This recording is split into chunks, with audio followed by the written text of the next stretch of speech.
Welcome to my YouTube channel. তোমাদের সকলকে আমার আরো একটি নতুন ভিডিওতে জানা হার্দিক শুভেচ্ছা অভিনন্দন। আজকে আমি নবম শ্রেণীর একটা উল্লেখযোগ্য ছোট গল্প নিরুদ্দেশ এই বিষয়ে আজকে আমি একটা বিস্তারিত ক্লাস দিতে চলে দেরি না করে আজকে ভিডিওটা শুরু করা যাক। দেখো, আজকের আমাদের আলোচ্য বিষয় হচ্ছে নিরুদ্দেশ।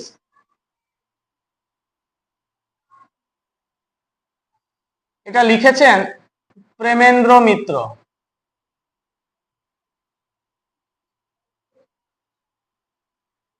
ইনার একটা ছদ্মনাম আছে, সেই ছদ্মনামটা হচ্ছে কৃত্তিবাস ভদ্র।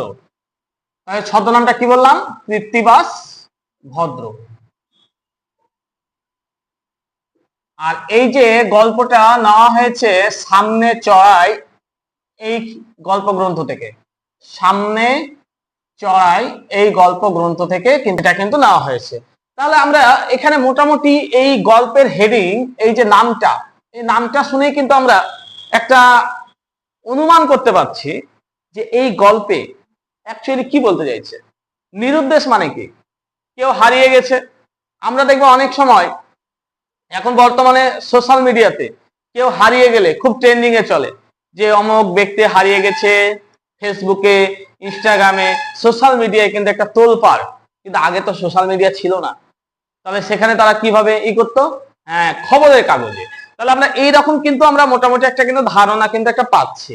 তো এই যে নিরুদ্দেশ গল্পটা রয়েছে, আমরা এই নিরুদ্দেশ গল্পে দুটো বিষয় পাবো। কটা বললাম? দুটো।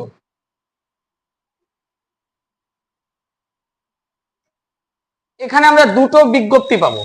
একটা হচ্ছে বাড়ি ছেড়ে চলে গেছে কিন্তু পরবর্তীতে আবার সে ফিরে আসবে, আর এখানে 2 বছর পরে ফিরে আসবে, দিয়ে তাকে আর চিনতে পারবে না। তাহলে আমরা নিরুদ্দেশ গল্পে দুটো নিরুদ্দেশের বর্ণনা কিন্তু পাই। 1 নম্বর হচ্ছে বাড়ি ছেড়ে চলে যাওয়া। দুজনেই বাড়ি ছেড়ে চলে গেছিল, চলে গিয়ে ফিরে আসা।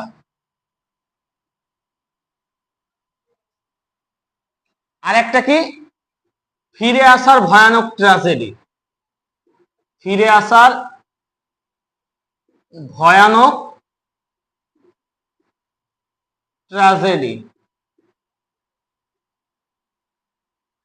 এই গল্পে আমরা দুটো নিরুদ্দেশের বিষয় কিন্তু আমরা কিন্তু পাচ্ছি। আমাদের এই গল্পটা শুরু হচ্ছে দুজনের কথোপকথনের মধ্য দিয়ে। একজনের নাম হচ্ছে সোমেশ, আর একজন হচ্ছে আমাদের গল্প কথক। এই দুজনের কথাবার্তার মধ্য দিয়ে আমাদের এই নিরুদ্দেশ গল্পটা শুরু হচ্ছে, এবং সময়টা হচ্ছে শীত। আর শীতের যে বাদলা, সে সময়, শীতকালে যখন বৃষ্টি হয় ঠিক সে সময়। তো এখানে আমরা এইরকম ভাবে কিন্তু গল্পটা শুরু হচ্ছে। তো গল্প কথক আর সোমেশ একটা বারান্দায় বসে আছে, এবং সেখানে খবরের কাগজ উল্টাতে উল্টাতে গল্প কথকের নজরে একটা বিজ্ঞপ্তি আছে। সেই বিজ্ঞপ্তিটা কি? একসঙ্গে 7-7টা নিরুদ্দেশ বিজ্ঞপ্তি। এই বিষয়টা যখন গল্প কথক বলে, তখন কিন্তু সেখানে আমরা দেখতে পাই যে নিরুদ্দেশের বিষয়গুলো সাধারণত কি হয়? হয় ছেলে বাড়ি দেরি করে ফিরেছে, বা বাবার অবাধ্যে কোনো কাজ করেছে, বা মায়ের অবাধ্যে কোনো কাজ করেছে, তখন বাবা হয়তো বকেছে বা মা বকেছে, তখন রাগ করে সে অভিমান করে বাড়ি ছেড়ে দিয়েছে। তো এখানে আমরা সেটাই দেখতে পাই। এই যে গল্পটা রয়েছে, এখানেও আমরা সেটাই দেখতে পাই যে ছেলে অনেক রাত করে বাড়ি ফিরেছে। এবার রাত করে থিয়েটার দেখে বাড়ি ফিরেছে, তাই স্বাভাবিক বাবা তো বকবে। এখন তুমিও যদি গার্জেন হও, তোমার ছেলেও যদি এরকম লেট করে বাড়ি ফিরে, তাহলে তুমি কি করবে? নিশ্চয়ই বকবে। এখানে সেটাই হয়েছে, বাবা বকেছে, আর সাথে সাথে ছেলে হচ্ছে অভিমানী ছেলে, সাথে সাথে কি করেছে? খাবার টেবিল ছেড়ে দিয়ে সে নিরুদ্দেশের উদ্দেশ্যে বেরিয়ে পড়ে। আর এদিকে বাবা তখন রেগে তো একদম আগুন, আর এদিকে মা সান্ত্বনা দিচ্ছে, বাবাকে বোঝাচ্ছে যে ছেলেকে এইভাবে বকো না, বকো না। কিন্তু কে শোনে কার কথা? তখন আমরা দেখতে পাই যে ছেলে অভিমান করে রাত্রে বেলায় বেরিয়ে গেছে। ছেলে শীতে কোথায় থাকবে না থাকবে, মায়ের রাত্রে চিন্তায় ঘুম হচ্ছে না। কিন্তু বাবা মুখে হয়তো বলে দিয়েছে, কিন্তু বাবারও তো বুকটা ফাটছে। বাবারা রাগ করে অনেক কিছুই বলে, কিন্তু ওটা কিন্তু মন থেকে বলে না। একটা জিনিস মনে রাখবে, সূর্য যদি নিভে যায় তাহলে দুনিয়া অন্ধকার, আর বাবা যদি নিভে যায় তাহলে জীবনটাই অন্ধকার হয়ে যাবে। তাই যার বাবা আছে সেই জানে বাবা থাকার সুখ কতটা, আর যার বাবা নেই সেও জানে বাবা না থাকার দুঃখ কতটা। তাই আমরা প্রত্যেকে বাবাদের এই রাগ অভিমান গুলোকে আমাদেরকে সহ্য করতে হবে। এখানে আমরা দেখতে পাই বাবা হয়তো রাগ করে বলেছে যে ছেলেকে যা, বেরিয়ে যা, তোর মতো কুলাঙ্গার ছেলের দরকার নেই। তখন আমরা দেখতে পাই যে ছেলে অভিমান করে চলে গেছে, ভালো কথা। ছেলে শীতের রাত কোথায় আছে তার ঠিক আছে, তো মা কি করেছে, ওর বন্ধুদের বাড়িতে ফোন করছে যে ছেলে হয়তো কোথায় যাবে, বন্ধুর বাড়ি যাবে, কিন্তু ছেলে বন্ধুর বাড়িও যায়নি। রাত এইভাবে খুব কষ্টে কাটে, সকাল হয়ে গেল তবুও ছেলে বাড়ি ফিরেনি। আর এদিকে মা কান্নাকাটি শুরু করেছে যে ছেলে না আসলে তিনি অনেকে খাবেন না। এই যে তখন বাবা একটা কথা রেখে গিয়ে বলে, এ অশান্তির চেয়ে বনবাস ভালো। তাহলে এ অশান্তির চেয়ে বনবাস ভালো, তার মানে কি এ অশান্তিতে পড়ে গেছে। তখন আমরা দেখতে পাই যে এই বাবা বাধ্য হয়ে খবরের কাগজের অফিসে যায়, এবং সেখানে গিয়ে তোমার বাধ্য হয়ে সেই খবরের কাগজে গিয়ে তার ছেলের নিরুদ্দেশের বিজ্ঞাপন দেবে, এরকম একটা ঠিক করে আসে। তো সেখানে গিয়ে আমরা দেখতে পাই যে এগুলো ঠিক ঠিক করে আসার পরে বাড়ি ফিরে আসছে, তো দেখছে যে ছেলে বাড়ি ফিরে এসেছে, কিন্তু ছেলে থাকার জন্য আসেনি, সে কিছু বই টই নিয়ে যেতে এসেছিল, প্রয়োজনীয় জিনিস এগুলো নিয়ে যেতে এসেছিল। তখন আমরা দেখতে পাই যে ছেলে যখন আবার চলে যেতে চাইছে তখন কিন্তু মা এবার ফায়ার, মানে রেগে আগুন। এতক্ষণ কে ছিল, বাবা ইজ দা ফায়ার, এখন হয়ে গেল মা। তখন এবার আমরা দেখতে পাই যে পুরো বিপরীত প্রক্রিয়া কাজ করছে। এবার বাবাই তার স্ত্রীকে বোঝাচ্ছে যে শান্ত হও, ছেলেকে খেতে দাও, মানে এতক্ষণ যেটা মা বোঝাচ্ছিল এবার বাবা বোঝাচ্ছে। এখানে আমরা দেখতে পাই যে এইরকম একটা ফিরে আসার একটা গল্প দেখলাম। এবার এই গল্প বলতে বলতে সোমেশ কিছুক্ষণ চুপ করিয়া আছে, এবং সে বলে যে আমিও একটা গল্প জানি, সেই গল্পটা একটা ফিরে আসার ভয়ানক ট্র্যাজেডি। তো গল্প কথক বলতে শুরু করে। সেখানে আমরা দেখতে পাই সেই গল্পের যে এখানে নিরুদ্দেশ হয়েছিল তার নাম হচ্ছে শোভন, তার বয়স হচ্ছে 16-17। তো আমরা এখানে দেখতে পাচ্ছি যে শোভন তার বয়স হচ্ছে কত, 16-17। সে একটা রক্ত গরম, বুঝতেই পারছো এখনকার মানুষের 16-17 বছরের যুবক মানে তাদের একটু রক্ত গরম হবে। তো এখানে সেটাই কিন্তু আমরা দেখতে পাচ্ছি। এই যে খুব ভয়ঙ্কর অভিমানের বশে বাড়ি ছেড়েছিল এমন নয়। সোমেশ জানায় যে তুমি যদি আজ থেকে কিছু বছর আগেকার যদি একটা খবরের কাগজ উল্টে দেখো, সেখানে শুধু এটা বিজ্ঞাপনই ছিল না, সম্পূর্ণ একটা ইতিহাস জানা যাবে। সেখানে আমরা দেখেছিলাম যে শোভন হচ্ছে ওই পরিবারের সন্তান, জমিদার পরিবারের সন্তান এবং একমাত্র উত্তরাধিকারী। ঠিক আছে, তো এই যে শোভন বাড়ি ছেড়েছে, তাহলে বাড়ির যে কর্ত্রী এবং কর্তা তাদের অবস্থা কেমন হবে, কারণ একমাত্র সন্তান, আর একমাত্র সন্তানই যদি এমন করে তাহলে স্বাভাবিকভাবে আমরা দেখতে পাই যে বাড়ির কর্তা কর্ত্রীর উপর দিয়ে কি ঝড় বইতে পারে। শোভন রাগ করে বাড়ি ছেড়েছিল, যে বারবার আমরা দেখতে পাই খবরের কাগজে বিজ্ঞপ্তি প্রকাশ হয়, বিজ্ঞাপন বেরোয়, শোভন প্রতিবারই কিন্তু দেখে, কিন্তু সে কিন্তু ফিরে আসে না। এইভাবে আমরা দেখতে পাই শোভন তোমার মা অসুস্থ হয়ে গেল, শোভন তুমি বাড়ি ফিরে আসো, এই যে নানা রকম ভাবে কাতর অনুরোধ জানিয়েছিল, কিন্তু এই বিজ্ঞাপনের মাধ্যম দিয়ে আমরা দেখেছিলাম যে ফিরে আসার অনুরোধ। এইভাবে দেখতে দেখতে 1 বছর হয়ে গেল, তবুও কিন্তু শোভন কিন্তু বাড়ি ফিরে আসেনি।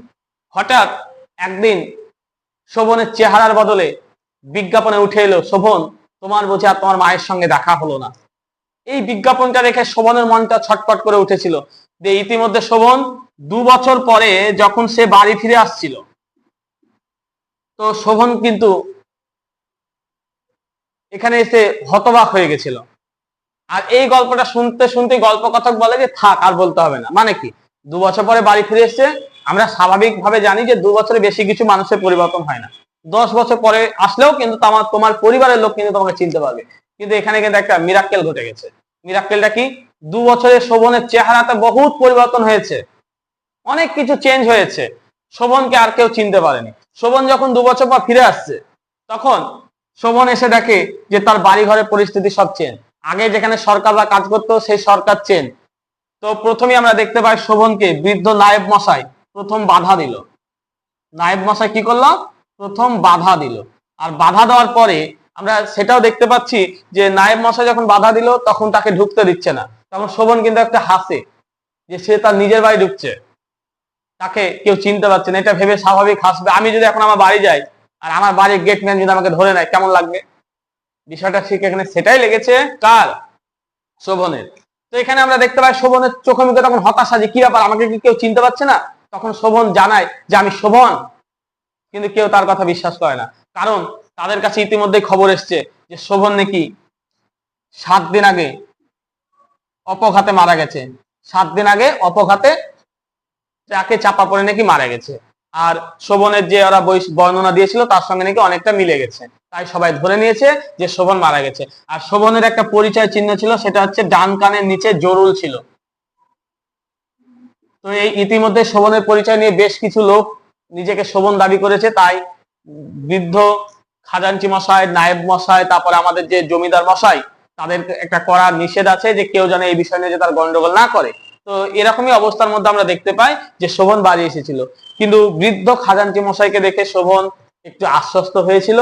ব্যাপারটা যতই আশ্বস্ত হোক, ভাগ্য যদি খারাপ হয় তো চারিদিক থেকেই খারাপ হয়। তো এখানে সেটাই হয়েছিল, শোভনকে কেউ চিনতে পারছে না। হঠাৎ শোভনের মনের মধ্যে একটা হতাশা, যে কেন আমাকে সব চিনতে পারছে না। শোভন তখন ফলো করে যে সিঁড়ি থেকে একজন নেমে আসছে, সেটার কেউ না, সেটা হচ্ছে শোভনের বাবা। আর শোভন তার বাবাকে দেখে একেবারে চমকে গেছিল। এই 2 বছরে বাবার কি শোচনীয় পরিণতি হয়েছে। ঠিক যেরকম ভাবে একটা গাছের উপর দিয়ে ঝড় বয়ে গেলে যেমন একটা পরিস্থিতির শিকার হয়, ঠিক সেরকমই বাবার সঙ্গে একটা ঝড়ের একটা গাছের একটা তুলনা করা হয়েছে। আমরা কিন্তু সেটাই কিন্তু এখানে দেখতে পাই। শোভনের সঙ্গে শোভনের চেহারা তো মিল অনেকটাই থাকবে। দেখো, যতই তাকে শোভন বলে তারা অস্বীকার করুক, কিন্তু মিল তো থাকবে। তাই আমরা দেখতে পাই যে নায়েব মশাই একটা নোটের তারা নিয়ে চলে এসছে।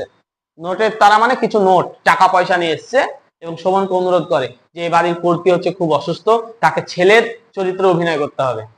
ভাবো তো, নিজের মা আর উনি শোভন, অথচ শোভন হয়ে শোভনের চরিত্র অভিনয় করতে হবে। ব্যাপারটা কেমন লাগছে না? তো এটা একটা সম্পূর্ণ ট্র্যাজেডি মনে হচ্ছে না? তো এই গল্পটা সত্যি মানে একটা হৃদয় বিদারক একটা কিন্তু যন্ত্রণা কিন্তু আমরা কিন্তু এখানে কিন্তু দেখতে পাচ্ছি। তো মোটামুটি আমরা বুঝতেই পারছি যে নিরুদ্দেশ গল্পে শেষমেশ কি হয়েছিল। শোভন তার মায়ের কাছে তার নিজের ছেলের চরিত্র অভিনয় করেছিল। তো এই যে গল্পটা রয়েছে, তো তোমরা মোটামুটি কি বুঝলে? তাহলে আজ থেকে আর কেউ রাগের অভিমানের বসে কেউ বাড়ি ছেড়ে পালাবে না। বাবা মায়ের তর্জন গর্জনকে একটু সহ্য করতে শিখতে হবে, তাই না? কারণ আমাদের জীবনকে ভালো রাখার দায়িত্বটা আমার বাবা মায়েদের হাতে রয়েছে। আজকে হয়তো আমাদের বাবা মায়েদের কথাগুলো তিক্ত মনে হচ্ছে, কিন্তু একটা জিনিস মনে রাখবা, নিম পাতার রস তেতো হলেও সেটা কিন্তু শরীরের পক্ষে উপকারী। তাই আমাদের প্রত্যেককে মায়ের, বাবার এই স্নেহ, ভালোবাসা, তর্জন গর্জন এগুলোকে মনে রাখতে হবে। রাগ অভিমান করে কোনো কাজ করা যাবে না। ঠিক আছে? কেমন লাগলো বন্ধুরা আজকের আলোচনা, সেটা অবশ্যই কমেন্ট করে জানাবে। আর যদি ভিডিওটা ভালো লাগে তাহলে একটা লাইক, কমেন্টস ও বন্ধুদের মধ্যে শেয়ার করে দেবে। আজকের মতো এটুকুই, দেখা হচ্ছে পরবর্তী কোনো ভিডিওতে। ততক্ষণের জন্য ধন্যবাদ।